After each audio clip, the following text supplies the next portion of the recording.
Upendo bila nidhamu sio upendo. Na nidhamu ni kufanya nini? Nidhamu ni kufanya kitu ambacho ni kigumu, lakini kwa sababu ni kizuri unakifanya. Hiyo ni nidhamu. Kitu ambacho ni kigumu mara nyingi pia hakiwezekani, lakini kwa sababu ni kizuri kufanya unakifanya. Mimi natumia hii sana kwa sababu ya madada zetu, hasa karne hii. Zamani wazazi wetu walikuwa wanaishi kwa usafi bila kutenda tendo la ndoa nje ya ndoa mpaka kuoana. Sasa hizi haiwezekani. Kwanza wanasema ni ushamba. Pili, wanatumia kama kigezo cha kufanya nini? Asema mvulana wako usipolala naye atakuacha. Kwa hivyo tumia kama kigezo kumshika. Maana usipolala naye atakuacha ndio kwa mwingine. Kwa hivyo ule upendo wako wewe na ule mpenzi wako hauna nidhamu, kwa sababu hayuko tayari kungoja, ambao ni ngumu kweli.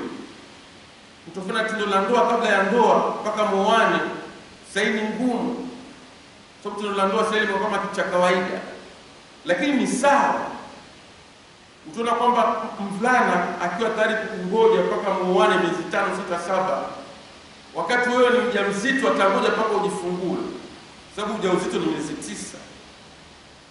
Lakini hujamzoesha kungoja, kama hakukungoja wakati mlikuwa mko katika uchumba, ukiwa mjamzito atapata kungoja. Sasa miezi 9 ngoja haiwezekani. Huyo wakati una ujauzito wako ni bado na maisha yake. Na kama mkiangalia Injili za juma la 5 na juma la 4, mtagundua kwamba Yesu Kristo amekuwa akiongea na wanafunzi wake kama vile baba anavyoongea na watoto wake wakati anajua kwamba saa zake za kuacha zimefika. Kwa hivyo Yesu Kristo alikuwa anaongea kama njia ya kuwapatia usia. Kwa hivyo leo anaongea, anawaambia kwamba mtu akinipenda atazishika amri zangu. Na amri za Mungu daima zote zinaelekea katika upendo. Tunajua kwamba amri za Mungu zile 10 zimejumlishwa na amri 2 kuu: kumpenda Mungu na kumpenda jirani. Zile 5 za mwanzo zinaongea hasa uhusiano wako na Mungu, na zile 5 za mwisho zinaongea hasa kuhusu uhusiano wako na jirani yako. Waisraeli wanaziita kutumia neno shema. Kwa hivyo tunaona kwamba amri za Mungu zote kwetu ni upendo. Na baba mmoja wa kanisa alisema kwamba sisi hatushiki amri za Mungu kwa sababu tunaogopa kwenda motoni, ama hatushiki amri za Mungu kwa sababu tutarajia zawadi fulani, ama hatushiki amri za Mungu ili tusitende dhambi, ama hatusaidii maskini ili Mungu atupe zawadi fulani, bali tunashika amri za Mungu kwa sababu kwanza ni nzuri, na pili zinatufanya sisi kuwa wazuri. Lakini hasa kuzishika kama Kristo anaposema ni kumpenda Mungu. Kwa nini Mungu anasema kwamba mkishika amri zangu mtanipenda? Kwa sababu amri za Mungu daima zinatusaidia sisi ili tusife kiroho. Sababu unagundua kwamba unapotenda dhambi, hata kama wewe ni mtu unapumua, ni mzima, wacheka, lakini ndani dhambi ina uwezo wa kuua roho yako. Na mtu ambaye roho yake imeuliwa na dhambi, utaona kwamba matendo yake yanakuwa pia tofauti na matendo ya mtu ambaye roho yake ina uzima kwa sababu ya kuzitia amri za Mungu. Mtu ambaye roho yake imekufa anaambatana na mienendo ambayo mara nyingi utapata ni mtu mwenye kiburi, ni mtu asiyojali familia, mtu asiheshimu uhusiano wake na mke wake, hata kwamba na wasichana wengine nje, mtu ambaye ni mlevi daima ashiriki familia yake, si mtu rahisi kuomba msamaha ama kushuka, kila sana tukana na kasirika. Unajua kwamba huyu mtu ni mtu mfu ambao licha kwa anaongea na wewe lakini ndani roho yake imekufa kwa sababu ya dhambi. Ndio maana Mungu anatuambia kwamba tukipenda amri zake yeye atatupenda. Na unajua kwamba asili ya Mungu ni upendo. Ndio maana ametutumia Yesu Kristo ili aje atuokoe. Kwa hivyo wana wa Israeli katika hizi amri 10 za Mungu, wao hawaziti amri, kwa sababu mtu ambaye anakupenda hakupatii amri, anakupatia wosia, anakupatia maelekezo, anakupatia neno ambalo linakupa uzima. Daima ukifuata maelekezo ya wazazi wako, mara nyingi unapata kwamba unaishi maisha ya mafanikio, unaishi maisha ya furaha. Usipofuata maelekezo ya wazazi wako, daima unaishi maisha ya chuki, maisha ya matatizo. Kwa hivyo Israeli mara nyingi hizi ambao tunaita amri 10 za Mungu, wao wanaita maneno 10 ya uzima. Manake ukiatii, roho yako haitakufa, utakuwa mzima. Na kwa sababu hiyo hizi amri 10 za Mungu ambazo tunaita amri, maneno 10 ya uzima, wao hawayatii maneno 10 ya uzima. Wanayapenda. Kwa sababu gani? Kwa sababu yanawafanya wanaishi, yanawafanya wanakuwa na uhusiano mmoja na Mungu. Kwa sababu kitu ambacho kama kitu ni amri, amri inakupa wewe uhuru wa kufanya chochote. Kwanza, unaweza kuitii ile amri ama usiitii, ama unaweza kuikunja. Unaweza kwamba sisi hatukuvunja amri lakini tuliikunja. Kwa hivyo amri ni kitu ambacho kinakuweka wewe mbele ya uhuru, lakini neno la uzima halikupatii uhuru. Kwa sababu gani? Kwa sababu usipolitii utakufa. Mimi nilipokuja hapa Dar es Salaam miaka 10 iliyokwisha, hii barabara ya Mwenge hapa, zamani ilikuwa tu ni laini 3 pekee yake, kulingana na rush. Unasema kwamba ikiwa asubuhi laini 2 zinaenda mjini, moja inakuja, ikiwa jioni laini 2 zinakuja. Kwa hivyo laini 3. Lakini juzi nilipopita nilipata kwamba sasa zitakuwa laini karibu 7 kama sio 8. Sasa kama kuna mama ana mtoto kwa mfano, anaishi upande wa huko wa barabara na duka liko upande wa pili wa barabara, na sasa barabara ni laini karibu 7, sio 3 kama zamani, na mwambie mtoto wake kwamba ukitaka kwenda kununua kitu kuvuka barabara, kwa sababu laini ni nyingi sasa hizi, magari ni mengi, usivuke peke yako. Kama mimi sipo, tafuta mtu akuvukishe, manake ukapigako utakufa. Kwa hivyo yule mtoto, yale maneno ya mamake akiatii kama amri, haizamua kuja peke yake ama fanya chochote bila kutii, na atakufa. Sababu sasa magari itakuwa mengi, kuna magari ya mwendo kasi, magari ya kawaida na mikubwa. Kwa hivyo akichukua ile maneno ya mamake kama amri, atakuwa yuko huru kutii ama kutotii. Lakini akichukua maneno ya mamake kama maneno ya uzima, ambayo akiatii atakuwa mzima, kwa sababu daima atatafuta mtu amfikishe, atakuwa hai. Na hivyo ndio Israeli wanapochukulia ile ambayo tunaita amri 10 za Mungu.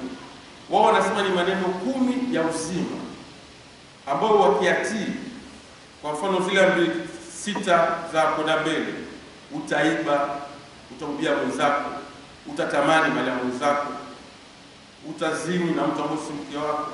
Unaona kwamba mara nyingi hautafanya chochote kumdhuru yule mwingine. Kwa sababu gani? Kwa sababu utakuwa wampenda. Kwa sababu gani? Kwa sababu ni sura na mfano wa Mungu.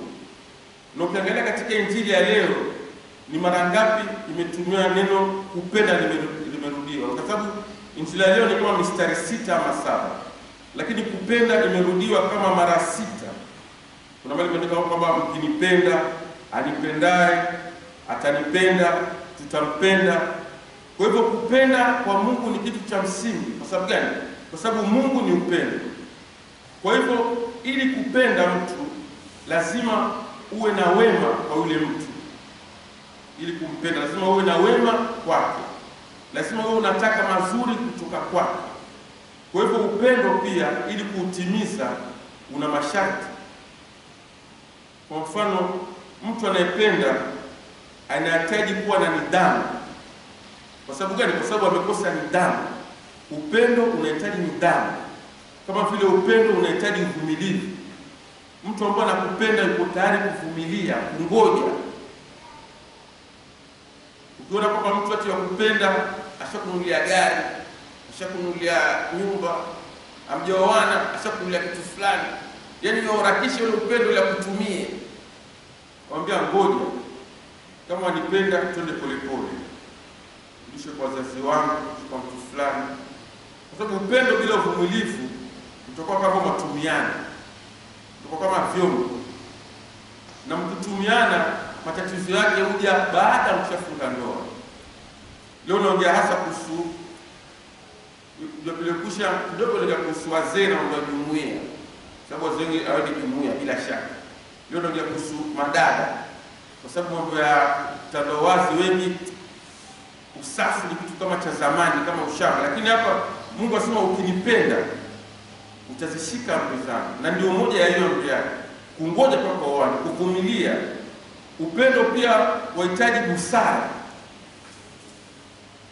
Mtu mwenye busara sio mtu anaongozwa na hisia, ni mtu anaongozwa na akili na lengo.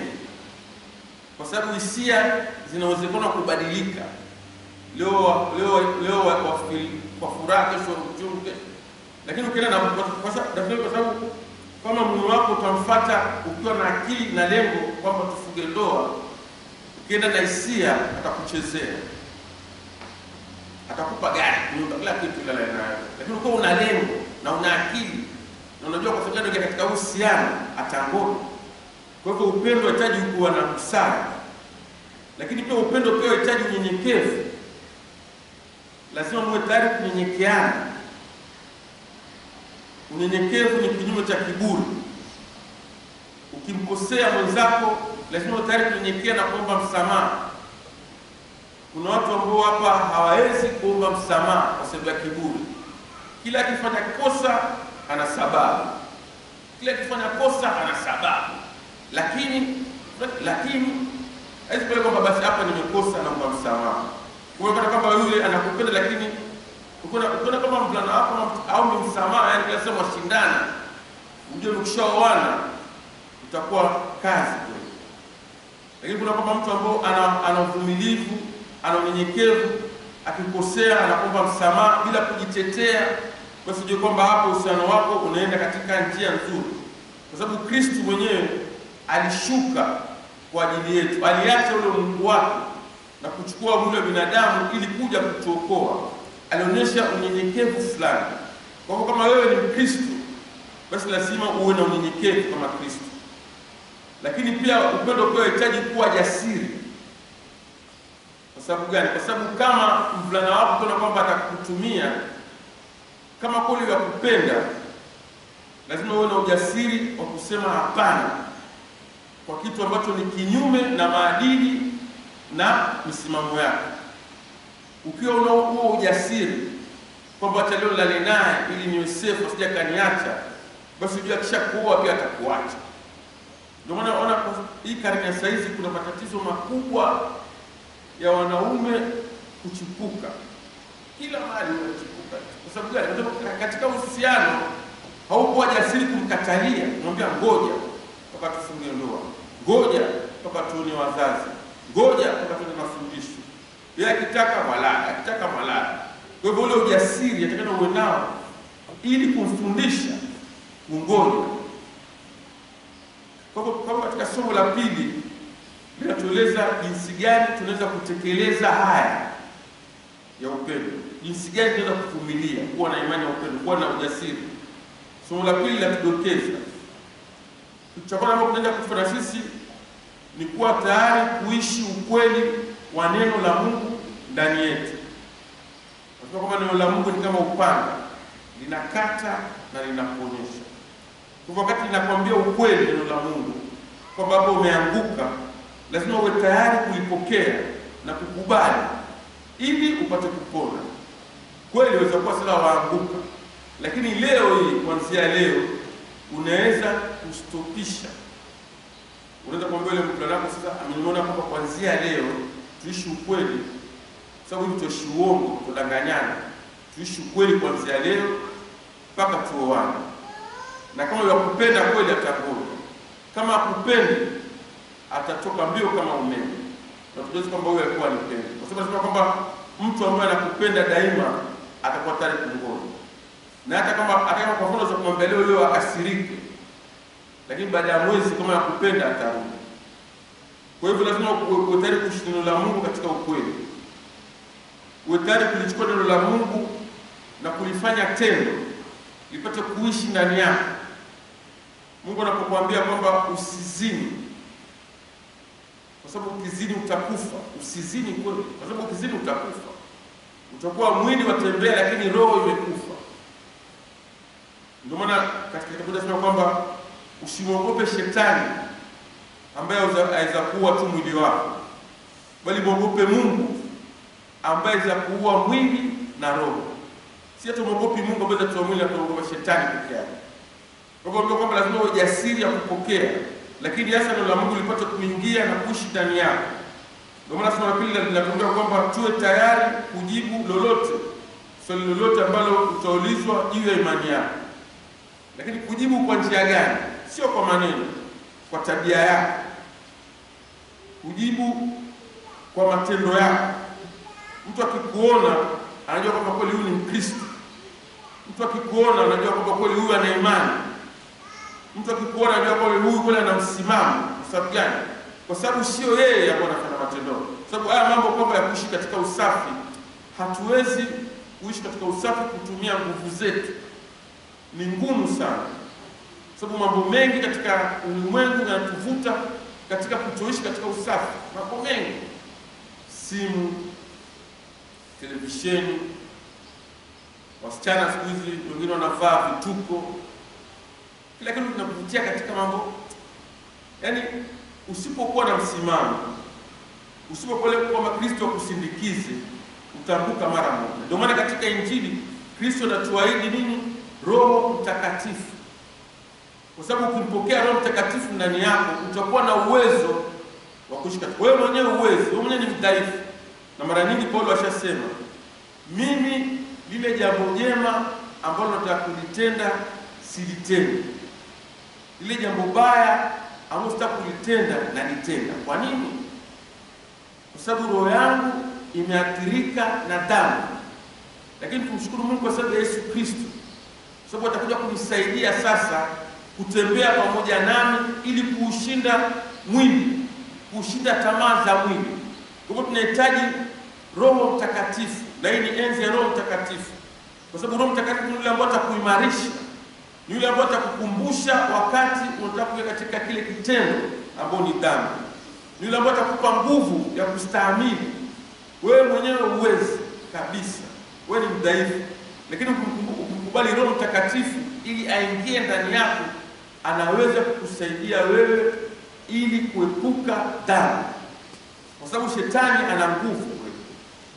Shetani yeye anaweza kumwingia mtu yeyote, askofu, fadha, shemasi, makatikista, mtu yoyote ukimruhusu, lakini anaweza kukuingia. Kwa sababu shetani ana nguvu kuliko sisi tunapofikiria.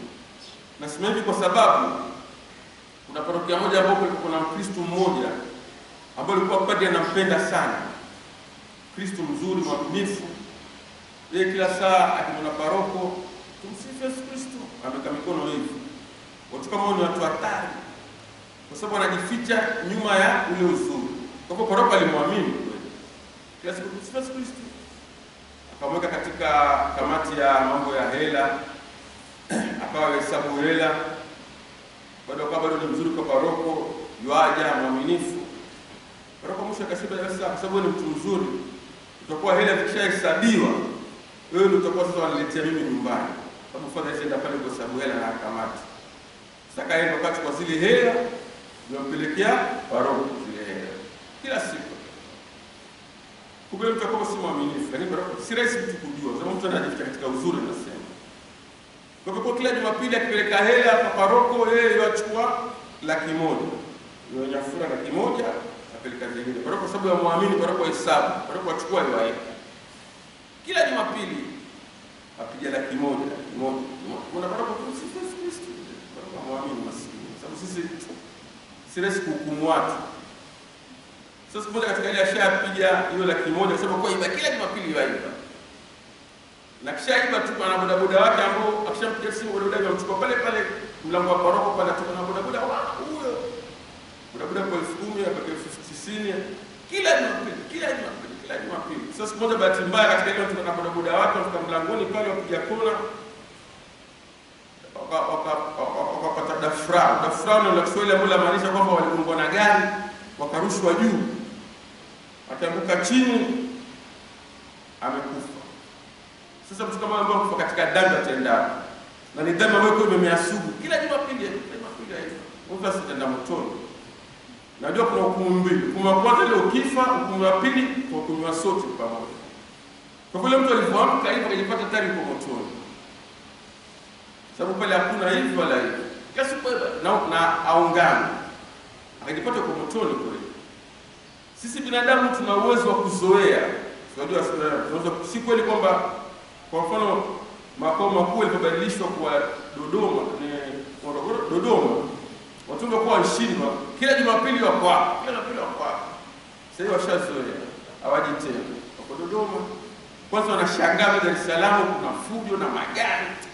Wameshangaa pale Dar es Salaam. Kwa sababu mtu ana uwezo wa kuzoea maana. Sasa yule mtu unajua shaka motoni muda mrefu bila akazoea. Najua motoni kumejaa watu wengi. Kwa hivyo ukishazoea miaka 2-3 akasa yote around motoni atembea kwa motoni. Angalia watu akisikia mtu yule hajasema mtu ameingia jana. Kwa hivyo mtu kwake ni mkali lakini atazoea. Kwa hivyo akaiko motoni kutembea motoni around motoni around vizuri.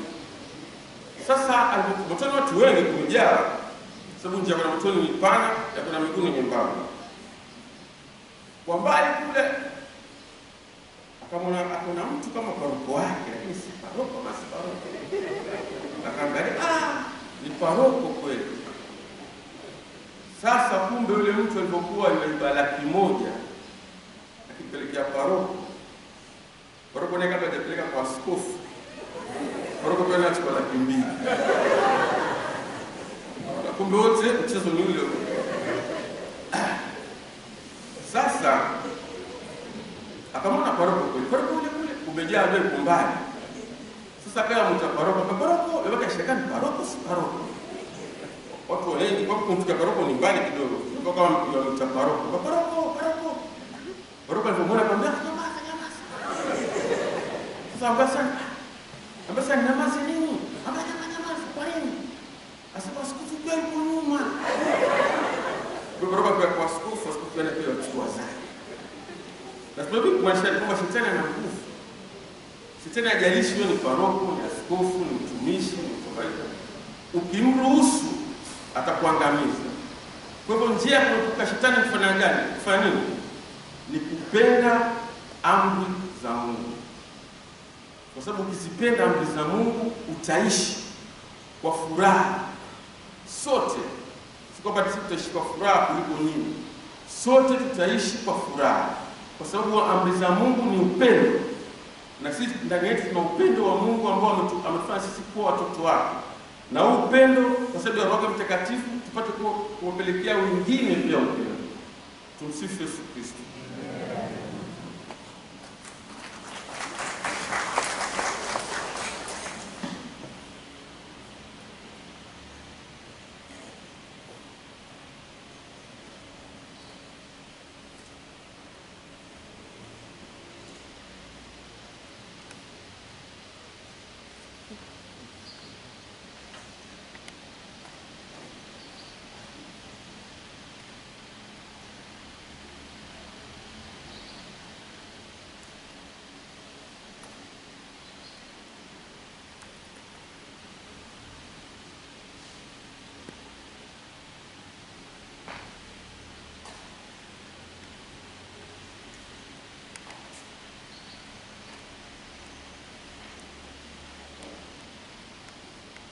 tusimame na sasa tusimame pamoja.